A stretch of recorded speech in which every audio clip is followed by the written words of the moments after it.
Hare Krishna con todos, muy buenas noches. Mi nombre es Govinda Rupa Narasimha Das. El día de hoy vamos a continuar con la lectura del Bhagavad Gita tal como es, incluidos los significados. Cabe resaltar que este Bhagavad Gita fue traducido por su divina gracia a C. Bhaktivedanta Swami Srila Prabhupada, el fundador Acharya para la conciencia de ISKCON, conciencia de Krishna o conciencia de Dios. Comenzamos con el texto 8. Om Namo Bhagavate Vasudevaya. Om Namo Bhagavate Vasudevaya. Om Namo Bhagavate Vasudevaya. Paritranaya sadunam vinasaya chaduskritam dharma samstapanartaya sambhavami yuge yuge. Traducción: para redimir a los piadosos y aniquilar a los infieles, así como para restablecer los principios de la religión, yo mismo aparezco milenio tras milenio. Aquí le está hablando el Señor Krishna a Arjuna. Significado: de acuerdo con el Bhagavad Gita, un sadhu o un hombre santo es un hombre con conciencia de Krishna. Puede que una persona parezca ser irreligiosa, pero si posee a plenitud las cualidades del estado de conciencia de Krishna, se le debe considerar un sadhu. Y Duskritam se le aplica a aquellos que no les interesa el estado de conciencia de Krishna.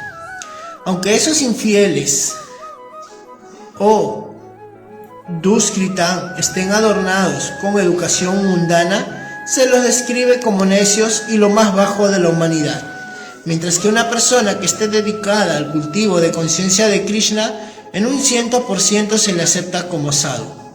Aunque no sea ni erudita ni muy culta, en lo que se refiere a los ateos, no es necesario que, para destruirlos, el Señor Supremo aparezca tal como es Él, como hizo en el caso de los demonios Ravana y Kamsa.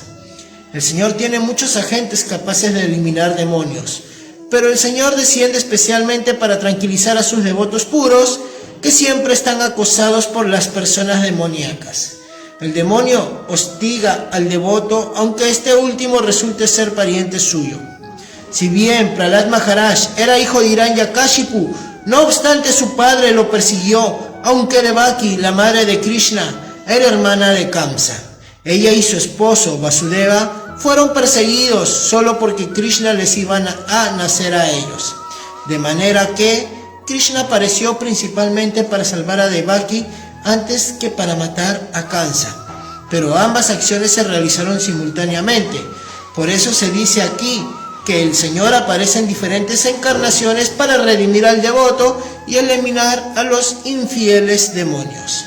En el Chaitanya Charitamrita de Krishna Das Kaviraj Goswami, los versos siguientes en el Madhya 20, 263 al 264 resumen estos principios de la encarnación. El avatar o encarnación de Dios desciende del reino de Dios con el fin de llevar a cabo la manifestación material, y esa forma en particular de la personalidad de Dios que así desciende se denomina encarnación o avatar. Estas encarnaciones están en el mundo espiritual, el reino de Dios. Cuando ellas descienden a la creación material, adoptan el nombre de avatar. Hay varias clases de avatars, tales como Purushavatas o Gunavataras o los Lilavataras, los Satyaveshavataras, los Manvantaravataras y los Yugavataras, todos los cuales aparecen por todas partes del universo en el momento programado. Pero el Señor Krishna es el Señor primordial, el manantial de todos los avatares. El Señor Sri Krishna desciende con el propósito específico de mitigar las angustias de los devotos puros que están muy ansiosos de verlos en sus pasatiempos originales de Vrindavan. Por consiguiente, el propósito principal del avatar de Krishna consiste en satisfacer a sus devotos puros.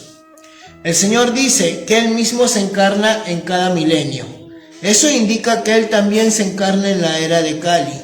Como se declara en el Srimad Bhagavatam, la encarnación de la era de Kali es el señor Chaitanya Mahaprabhu, quien propagó la adoración de Krishna mediante el movimiento de Sankirtan, el canto congregacional de los santos nombres, y difundió el cultivo de conciencia de Krishna a todo lo largo de la India. Él predijo que esta cultura del Sankirtan se difundiría por el mundo entero, de pueblo en pueblo y de aldea en aldea. El señor Chaitanya, en su carácter de encarnación de Krishna, la personalidad de Dios, se le describe de un modo secreto, mas no directo, en las secciones confidenciales de las escrituras reveladas, tales como los Upanishads o el Mahabharata y el Bhagavatam. A los devotos del señor Krishna los atrae mucho el movimiento de Sankirtan del señor Chaitanya. Este avatar del Señor no mata a los infieles, sino que los redime mediante su misericordia sin causa. Texto número 9. Oh Arjuna, aquel que conoce la naturaleza trascendental de mi aparición y actividades, al abandonar este cuerpo, no vuelve a nacer de nuevo en este mundo material, sino que alcanza mi morada eterna. Significado: el descenso del Señor desde su morada trascendental ya se explicó en el verso 6. Aquel que puede entender la verdad de la aparición de la personalidad de Dios ya está liberado del cautiverio material y por ende regresa al reino de Dios inmediatamente después de dejar el presente cuerpo material. Que la entidad viviente se libere del cautiverio material no es fácil en absoluto. Los impersonalistas y los yogis logran la liberación únicamente después de muchas dificultades y muchísimos nacimientos.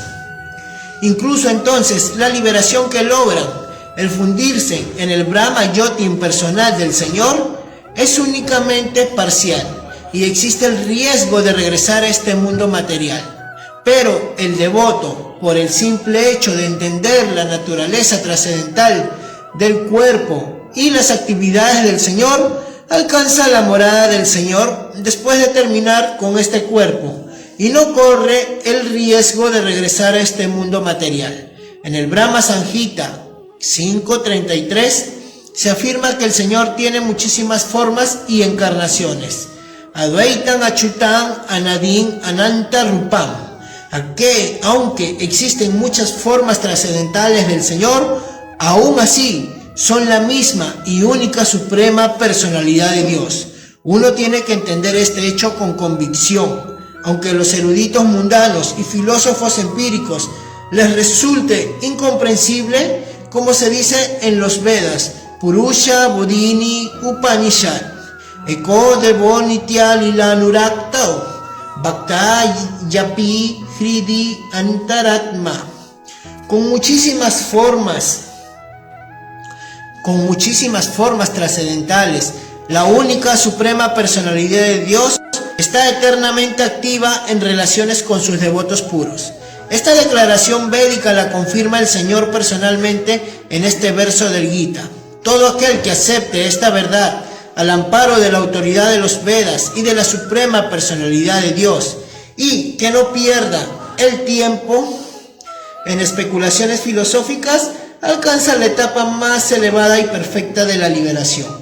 Por el simple hecho de aceptar esta verdad sobre la base de la fe, uno puede lograr la liberación sin ninguna duda. La versión védica Tat Tvam así se aplica de hecho en este caso. Cualquiera que entienda que el Señor Krishna es el Supremo, o que le dice al Señor, tú eres el Brahman Supremo, la personalidad de Dios, es seguro que se libera instantáneamente y en consecuencia su participación de la asociación trascendental del Señor queda garantizada. En otras palabras, un devoto del Señor que sea así de fiel logra la perfección, y eso lo confirma la siguiente aseveración védica. Hare Krishna, Sri Sri Nityananda Ashram. Gracias por escuchar el Bhagavad Gita.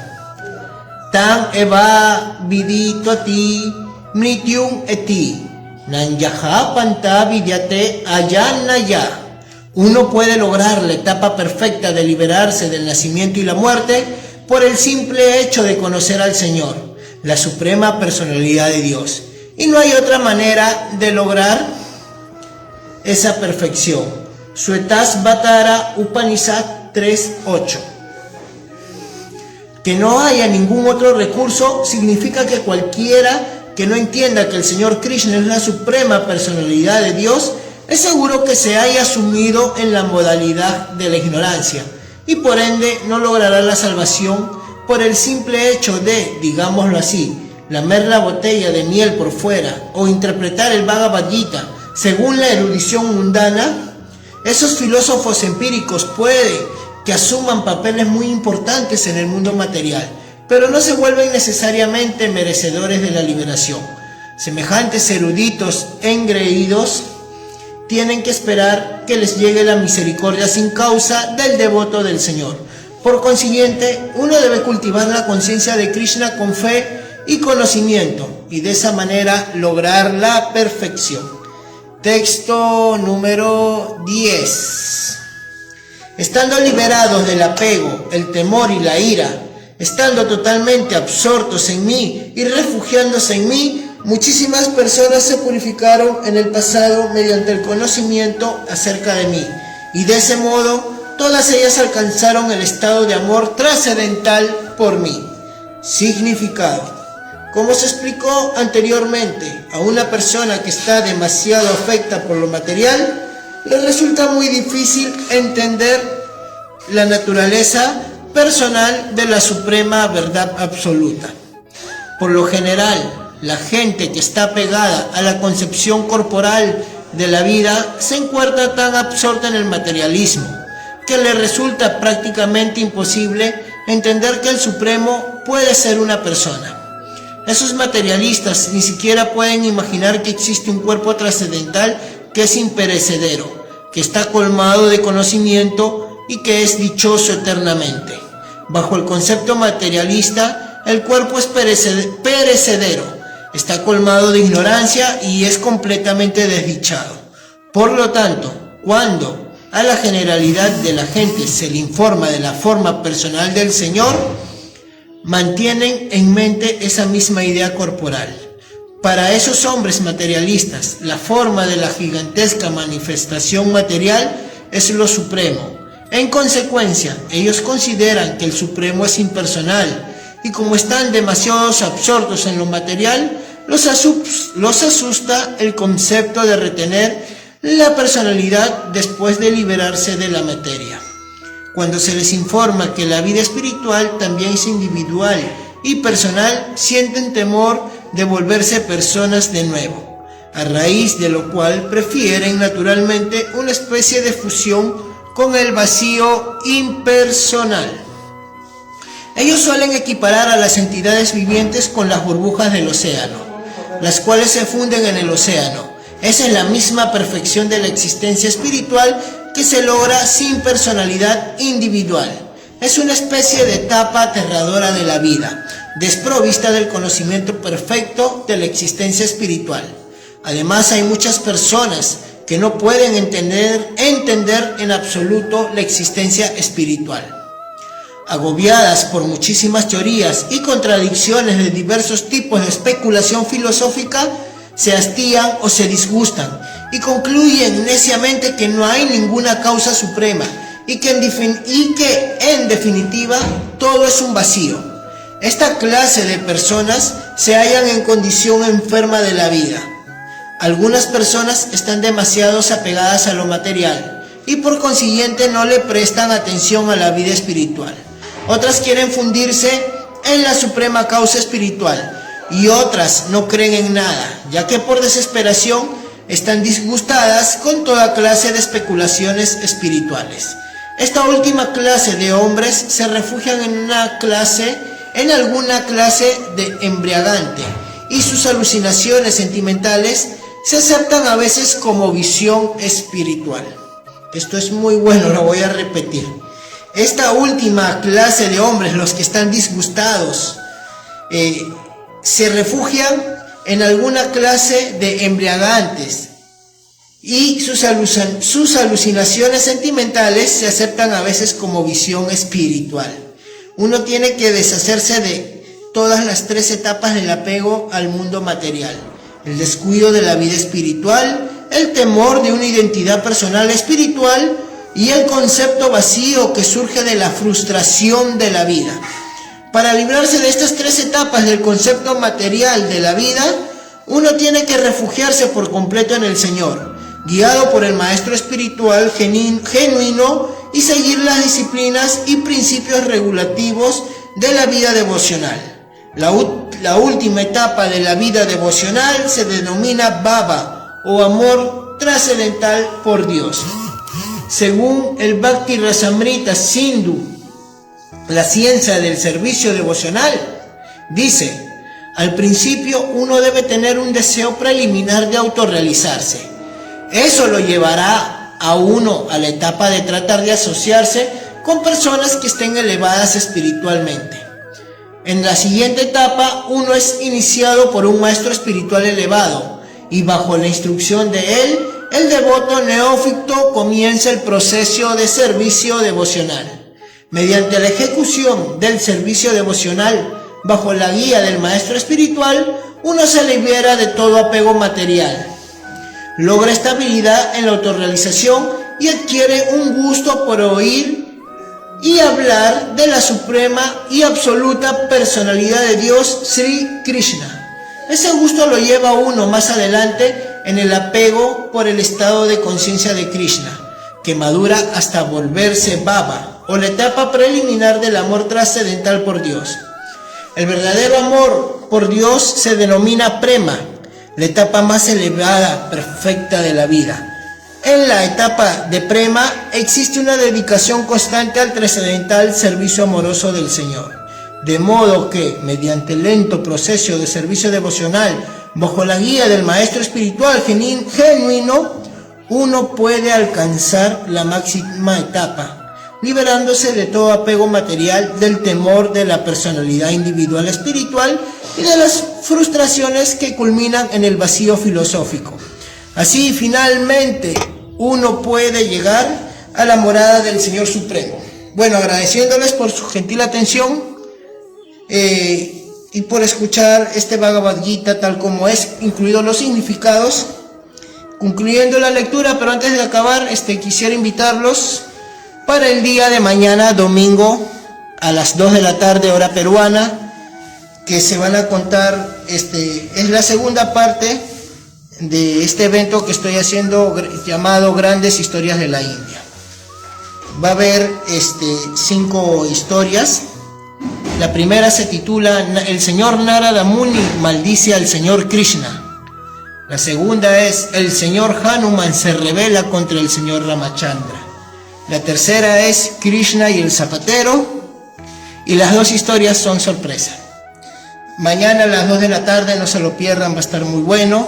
Encuentran el link en mi muro, en Govinda Rupa Narasimha Das. Ahí está la invitación, o en mi historia también. Muchas gracias a todos. El día de mañana, queriendo Krishna, seguimos con el texto número 11 de la lectura del Bhagavad Gita tal como es. Muchas gracias a todos. Hare Krishna, Srila Prabhupada Ki Jai.